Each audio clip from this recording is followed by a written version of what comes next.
joining us for what I believe is going to be a fascinating conversation on a topic that I think everyone can benefit from. This is regardless to, whatever fitness or athletic goals you have, where you are in your career, any type of life goals.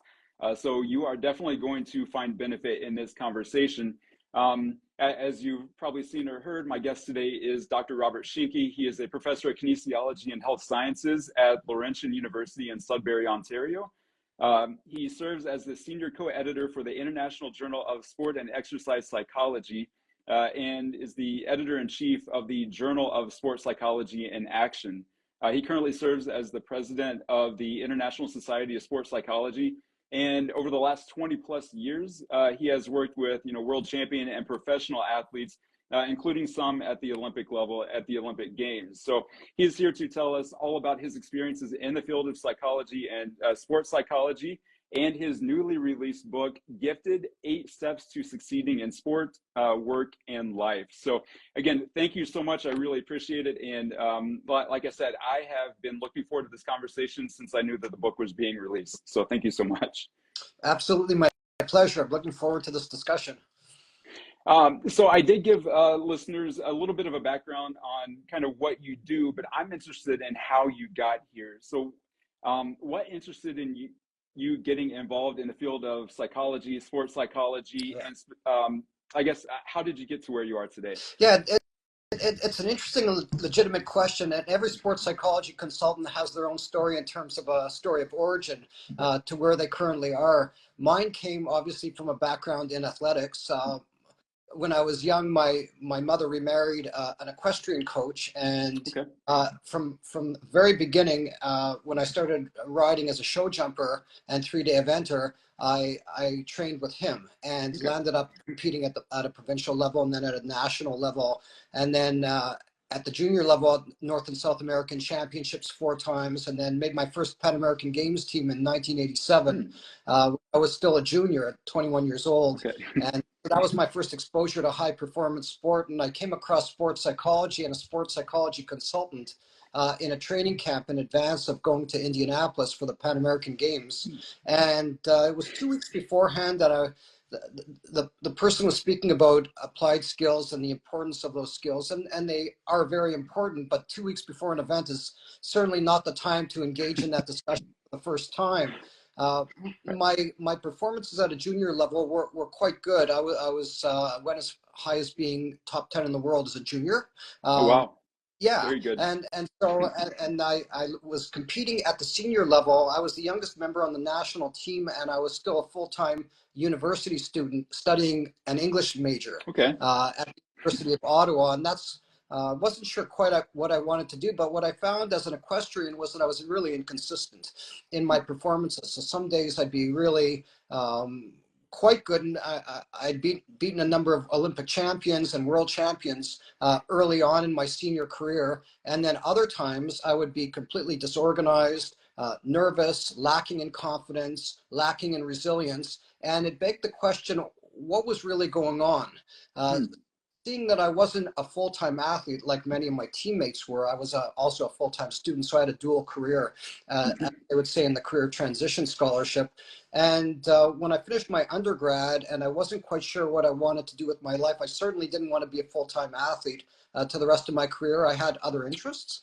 As I pursued studying and reading in the area of sports psychology, and came across some of HK's authors, actually. So Terry Orlick, In Pursuit of Excellence, was one of those people. Jerry Lynch, who did a number of books using a Taoist philosophy and Eastern mindset on motivation. And it was those books, those particular 2 books, that served as a catalyst or an accelerant to me going on to graduate school. And so I ended up pleading my case, interestingly enough, to Terry Orlick himself. And he was the one who pleaded my case with graduate studies and got me in as on a probationary semester, and then I ended up doing extremely well, going on to a graduate degree, and from there a doctoral degree and a postdoc in positive psychology, and then onwards to a research career. And all the while, I've always had my foot in applied sports psychology. When I was in my doctoral studies, and before that, just finishing off my master's, I was on mission staff with the Canadian Olympic Committee, and looking at some of these Olympic teams, not from the vantage of an athlete, but more from the vantage of administration and logistics, and seeing what differentiated really good high performance, consistent performance at the apex of a competition and what didn't. And it was those ideas that led me to begin working with the national shooting team early on in my doctoral studies, and then transitioning over to boxing, where I spent 25 years in amateur and professional boxing, working at successive major games and traveling the world, and then also working at the professional level with HBO events and Showtime events with really wonderful international athletes. And that's how I sort of cut my teeth, and then concurrently landed up in an academic career and a Canada Research Chair position, and then all the leadership pieces that came with it. But it was, I've always believed in being a scientist practitioner, which is sort of what I get across in my book. Is it's really good to be inspirational, and that's a general skill set that is important to athletes in times where they're lacking in confidence. They hear some inspirational quotes from their coaches or from their sports psychology consultant, and yet a lot of the most important knowledge should be systematically implemented from theory and from scientific discovery. And that's where I found myself, is sort of going, when I was working with Olympic teams in professional sport, a lot of the questions that I derived over the last 20 years that led to a Canada Research Chair and beyond that have been from questions that athletes and coaches raised with me that I then engaged in. And it was some of that knowledge and some of those stories that find their way into this new book, Gifted. Okay. And that, so a few things there that explains some of the stories that I read within the book. From those experiences. Obviously, in your position, you can't give specific names or anything like that. That's very confidential. But that really leads me to the next question. Was it, some of those common themes that you've seen over the years that kind of led you to this specific book, and kind of getting that out there to help explain to people? Yeah. It was, and as I say in the book, the application of giftedness. People are innately gifted at something or several things, I would make the case. So in my case, I was gifted at equestrian, but I was probably also equally gifted in academia and in practicing and in master's level running. And we all have these sorts of pockets. You do, my graduate students do, my colleagues at the International Society of Sports Psychology and the Association for the Advancement of Sports Psychology. These sorts of people out there in the world all have gifts. And what happens when we see with sport is that a lot of these elite amateur and professional athletes see their athletic career as their singular gift, which is why people are having a hard time phasing out of their careers and moving on to the rest of their lives, and then looking back retrospectively over their careers. That in the educational setting, looking at graduate studies and graduate students in particular, my first ever graduate student was a student who was just below the threshold of being accepted into the graduate school, and I had to plead his case, and that person landed up being an amazing academic who's now on faculty at a medical school. Oh, wow. And the point is that gifts and giftedness are known to the person who has them, but not known to necessarily to the rest of the world, because people's assessments of our skills and our abilities are somewhat arbitrary, based on their own experiences, based on their own lens, likes, dislikes. We are preferential by nature. We're highly subjective. And so people really need to tap into what they believe are their innate gifts and use those regardless of the distractions, judgments, self-questioning, and press their skills into action. And so this book is really about how to do that. We all begin with these innate gifts: artistry, academics, the ability to argue, the ability to perform under pressure. These are all innate skills that come readily to some of us and not to others. And it's these sorts of gifts that we have to tap into if we really want to be satisfied with our life path. And that's, I'm glad you obviously mentioned gifts there. I know that's the first lesson in the book. And something that stood out to me, and I'm going to read it here because I want to make sure I get it right, is that you said gifts are a necessary part of your healthy existence in a flourishing life. It is humane and kind to tap into your gifts, and it is inhumane and uncaring to ignore them in yourself and another person. So I know you already started talking about that, but could you elaborate on that a little more? Because I think that's so important and such a good message to get across. Yeah, I know. And I think back to my own childhood and some faulty assessments that I mentioned very early on, and sort of positioning this book and what were some of the accelerants in my own life that led to this questioning, and then looking at other people along the way, athletes who were passed over, might have been drafted, overlooked, and yet they become these amazing athletes, and some athletes never get the opportunity despite their amazing gifts. Mm-hmm. I was early on in my career, right through graduate studies onward to doctoral studies. People always underestimated my skills, everyone other than me and my partner.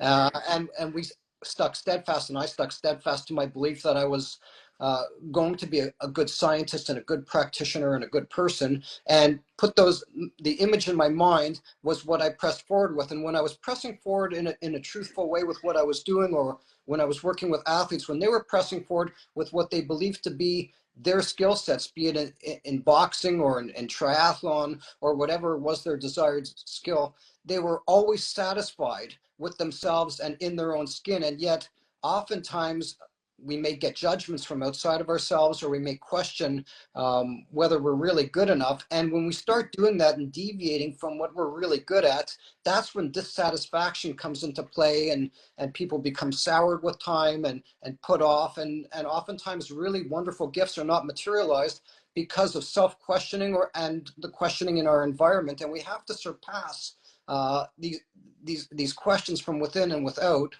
in order to get to where we really should be, which is our innate skills. A lot of these concepts like expertise and knowledge acquisition are really important, but we have innately some really wonderful gifts that we each have. And if we were to play up those gifts, it would be an immensely wonderful, high-performing world that we live in. And that sounds like such a great message too.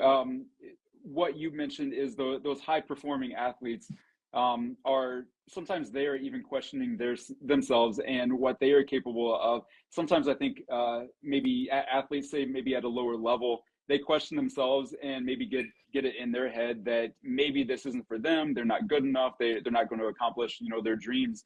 But excellent point. I love what you just said, that even some of those at the highest levels still have some of that self-doubt and need to be kind of coached through that. Have you, I'm guessing you've seen that quite a bit on that end? Well, yeah, right through to world title fights, working with professional boxers who are on the apex of an amazing step up in their career, where they actually financially win the rest of their lives, where they're then financially viable. People who initially couldn't buy a coffee, as I say in a book.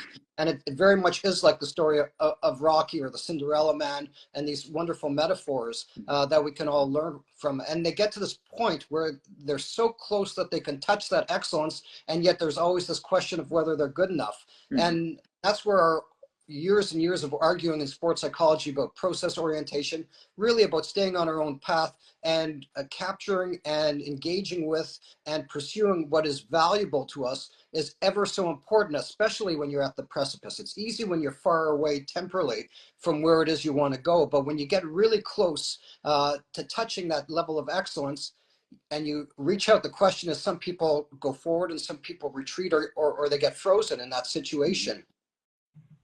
And that kind of leads to the next lesson that I wanted to talk about was you mentioned forces, and this is an interesting one because you referenced to kind of the push and pull that we feel sometimes, and how that can kind of impact our path. And one of the, I guess, sections within that lesson that you mentioned is kind of normalizing setbacks. Can you kind of explain what you mean by that? Normalizing setbacks. Well, first let's talk about what forces are. Right. And there are forces that work that pull us towards what we're really good at and what we really love. And oftentimes those two are synonymous. And then there are forces that pull us away. And when we are truly working with forces that have this gravitational pull towards our gifts, we are always, we know innately that we're on that path because we've gone through a day and we're really satisfied with where we are. Our mood is good. We're receptive. We're nourished in a sense, emotionally and psychologically and physiologically nourished for what we're doing. And yet there are instances where we're deviating, and people find themselves in jobs, for example, or in graduate school, and they're working with someone, or they're having this interaction where things are not sitting right, and they're starting to feel this gravitational pull away from who they really are, what are their values, how they should be with other people, the things that they're interested in. And when we start deviating from where our interests lie and what we really love, that's where people become disillusioned. Okay. And it's in that disillusionment that people lose themselves. And there's so many people in so many varied workplaces. Yes, they're in sport and physical activity. And yes, they're in education, which HK is tied to as well. And they're in most every job place. And when I hear of people talking about their workplaces, and oftentimes the disenfranchisement that people are speaking about is them being pulled away and allowing themselves to be pulled away from the way they think they should be doing their performance. Okay. Now, we can all fulfill a given skill in a job place, but the way we do it has to innately match with our value system and our gifts and our strengths. We have to use a strength-based approach throughout our lives in order to be satisfied and living our fullest selves. Very good. And I think, like you said, so many people go through that, whether, I mean, it doesn't have to be in sports. I know a lot of times we talk about sports, and I know you're specifically in sports psychology, but yeah, that can happen to anyone in any career or any part of their life. Now, another aspect of the book that I wanted to kind of get to was the idea of symmetry. And I think you do a very good job of making sure to distinguish symmetry from balance, and I'm hoping that you can kind of explain that the difference there. So I have a follow-up for that, but I want you to go ahead and talk about symmetry a little bit and kind of what you mean by that in the book. Well, let's go back a little bit, if I could, just for a couple of seconds. Is you go from these competing forces, and when you're working correctly with your forces, then what you're doing is you're playing to your strengths. And if you don't, you land up contorting yourself and being this unrecognizable person. You go down a life path like that, and it leads to an existential quandary, right? Mm-hmm. Whether you're an athlete who's taken on a different style, a different sport, moved away from sport, a coach who's taken on a different set of value system, and then you get this glimpse of who you really are. And it's sort of a reminder. Like I had a glimpse when I was in undergraduate school, and I was writing I chose to rewrite the end of a book instead of writing a final exam, and the professor was kind enough to allow me to do that. And I wrote it so well that she said, "You should be an author." There you go. And I said it for so many years until I steeled myself and wrote this book with HK, which was wonderful. And then from there, you pursue what you want to do, and then you get to this world-class level. But symmetry is all about, you're right, people talk about balance. There is no such thing as balance. Proportionately, doing 50% work and 50% play is oftentimes impossible in a given day, right? Right. But we talk about, a colleague of mine in Great Britain, Chris Harwood, talks about blend, and I think that's about term for it, is we have to blend our lives in the sense that sometimes we're more into performance and other times we're more into leisure activities. Symmetry is taking those skills that you have and applying it into different parts of your life. So a skill that is athletic might not just be an athletic skill, it might be a creativity skill in the way you apply your athletics in artistry or creativity or vision. And that vision is applicable in different contexts. The problem is a lot of people don't use that perspective of saying, okay, I'm coming to the end of a certain part of my career in a job place or in a sport place or in a coaching position. And what really was I good at, and where else can I take the set of skills to apply them somewhere else? And otherwise, if they don't take that symmetry and they stay in one particular context as the achievement context, they land up eventually being ousted from that context. They're no longer able to do it. And then they're in a quandary in the sense that is their identity. Whereas if you have symmetry and you recognize certain skills in your life are ones that are transferable, then you take them to different parts of your life. So I took my equestrian career and I'm a really good public speaker, but if I public speak the way I performed, the preparation is very much the same, and I'm very analytical in the way I do that.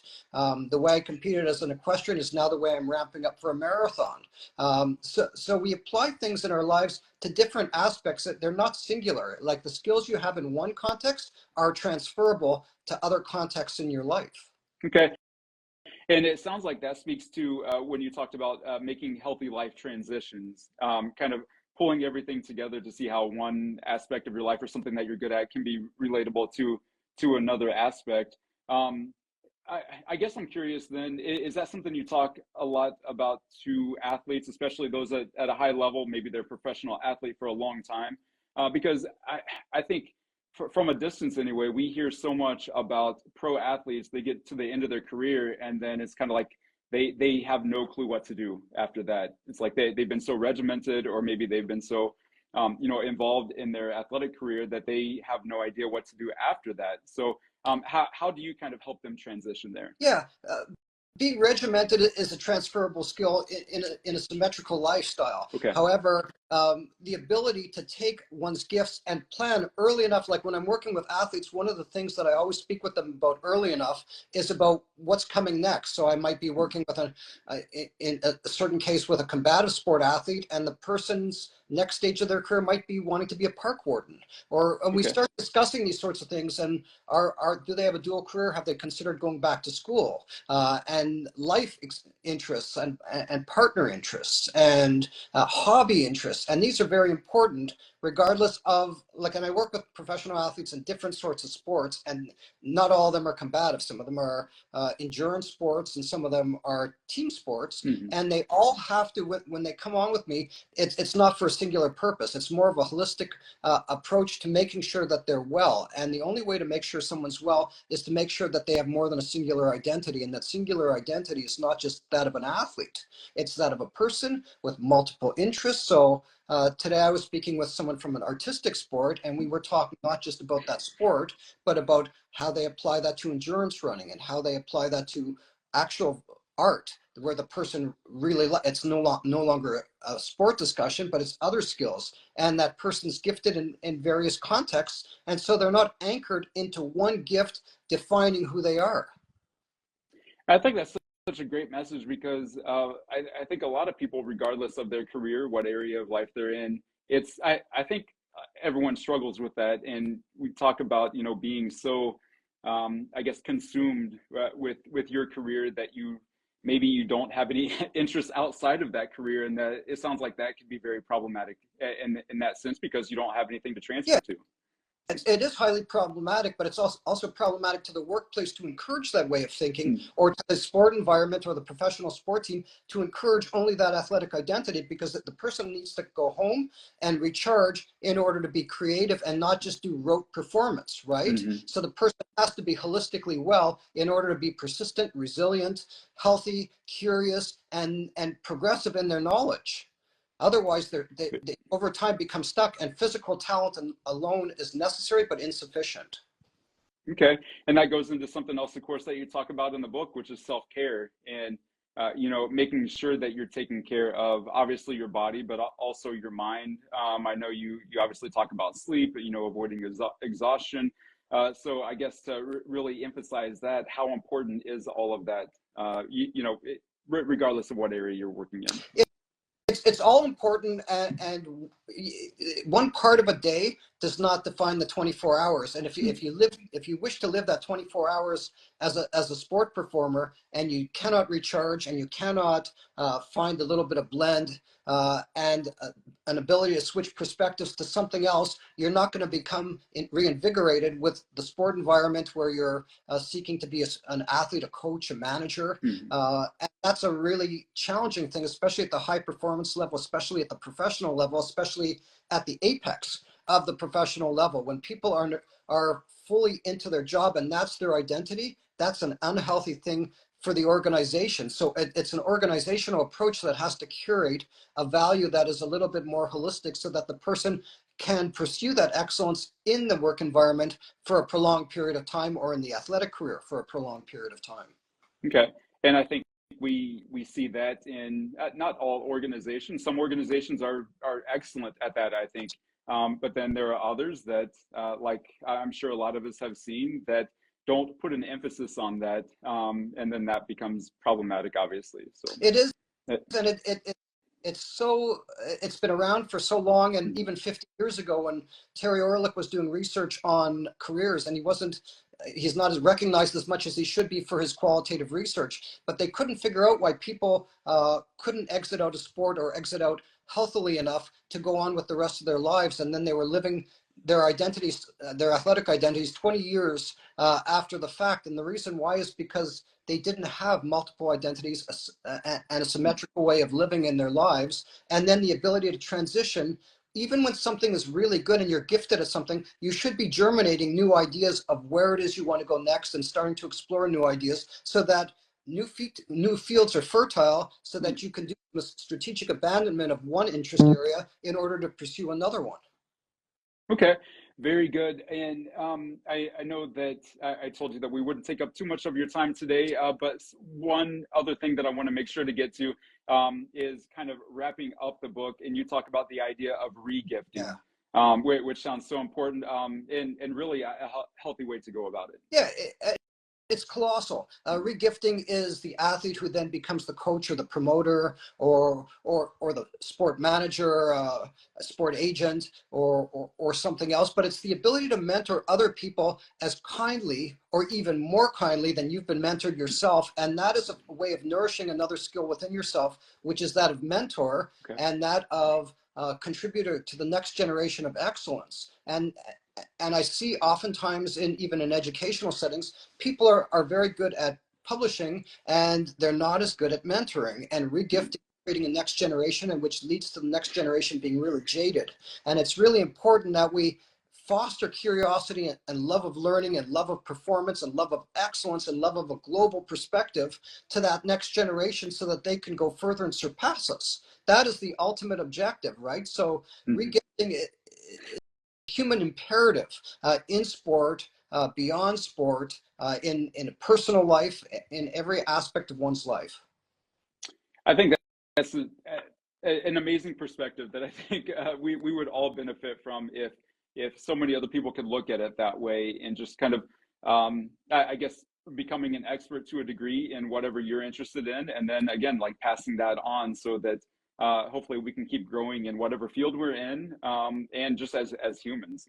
That just sounds like excellent advice. Yeah, and I'm not talking about just expertise, but I'm talking about eminence. I'm talking about the tip of the sword and being not just world class, but the class of world class. And people like that have to see beyond themselves and get beyond themselves to support excellence in others. And it's that kindness that allows other people to support excellence in us as well.